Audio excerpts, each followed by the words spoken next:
जय श्री कृष्णा। मैं हूँ श्रुति और आप देख रहे हैं श्रुति ब्लॉग्स। आज मैं आपको प्रयागराज के माघ मेले के उस दिन के बारे में बताने जा रही हूँ जिस दिन संगम पर सिर्फ लोग नहीं आत्माएं उतरती हैं। जी हाँ, मैं बात कर रही हूँ मौनी अमावस्या की। ये सिर्फ एक तिथि नहीं है, ये वो रात है जब संगम का पानी कुछ अलग ही महसूस होता है और इंसान खुद स्वयं से मिल लेता। मौनी अमावस्या मौन शब्द से बना गया है। हमारे शास्त्रों में वर्णित है कि इस दिन बोलने से ज़्यादा सुनना आवश्यक होता है। बाहर की आवाज़ नहीं, अपितु अंदर की आवाज़।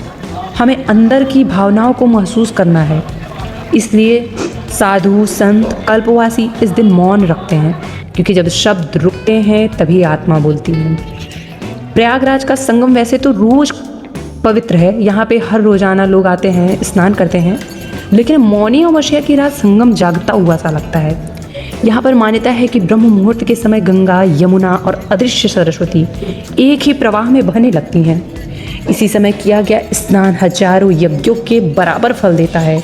अर्थात मौनी अमावस्या में जो भी व्यक्ति स्नान करता है उसको हजारों यज्ञों का फल प्राप्त हो जाता है। कई लोगों ने तो बताया है कि पानी में उतरते ही मन का बोझ हल्का होने लगता है। इस तरीके से अनुभव होता है कि आत्मा स्वयं परमात्मा से मिल रही हो और आंखों से आंसू अपने आप बहने लगते हैं। कहा जाता है कि मौनी अमावस्या की रात पृथ्वी, चंद्रमा और सूर्य की ऊर्जा एक सीध में आ जाती है। अर्थात इसी कारण इस दिन मन बहुत जल्दी शांत हो जाता है। शायद यही कारण है कि इतनी भीड़ के बावजूद संगम तट पर एक अजीब सी शांति महसूस होती है। अपितु स्थानीय लोग बताते हैं कि मौनी अमावस्या की रात कई बार संगम के पास घंटी जैसी ध्वनि सुनाई देती है। कुछ लोगों ने कहा है कि यह महसूस भी होता है कि उन्हें किसी अदृश्य शक्ति की उपस्थिति महसूस हुई है। हमारे कुछ वैज्ञानिक भी कह रहे हैं, लेकिन जिसने उस रात संगम में स्नान किया है वो जान सकता है, वो समझ सकता है कि वहाँ कुछ तो अलग सा प्रतीत होता है, वहाँ कुछ अलग ही अनुभव होता है।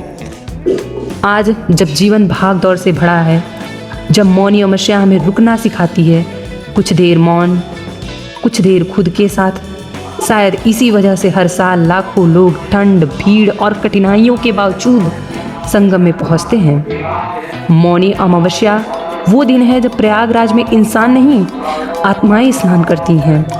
और जब व्यक्ति पानी में, गंगा जल में प्रवेश करते हैं तो उनका खुद स्वयं से आत्मा का परमात्मा से मिलन ऐसा प्रतीत होता है। जो मौनी अमावस्या के दिन यहाँ पर आकर स्नान करते हैं उन्हें प्रयागराज के माघ मेले में मौनी अमावस्या केवल एक तिथि नहीं है, यह आत्मा के जागरण का द्वार मानी जाती है। माना जाता है कि मौनी अमावस्या की रात पृथ्वी, चंद्रमा और ब्रह्मांड की ऊर्जा एक सीध में आ जाती है। इसी कारण इस दिन संगम में स्नान करने से कर्मों के गहरे संस्कार। इस दिन साधु संत कल्पवासी मौन व्रत रखते हैं। शास्त्रों में वर्णित है कि जब शब्द रुकते हैं तब आत्मा बोलती है। इसी मौन में मन की अशांति समाप्त होती है और अंतर्मन से दिव्य शक्ति जुड़ती है। स्थानीय मान्यता के अनुसार तो मौनी अमावस्या की ब्रह्म मुहूर्त वेला में गंगा, यमुना और अदृश्य सरस्वती कुछ क्षणों के लिए एक ही प्रवाह में बहती हैं। इसी समय किया गया स्नान हजारों यज्ञों के फल के बराबर माना गया है।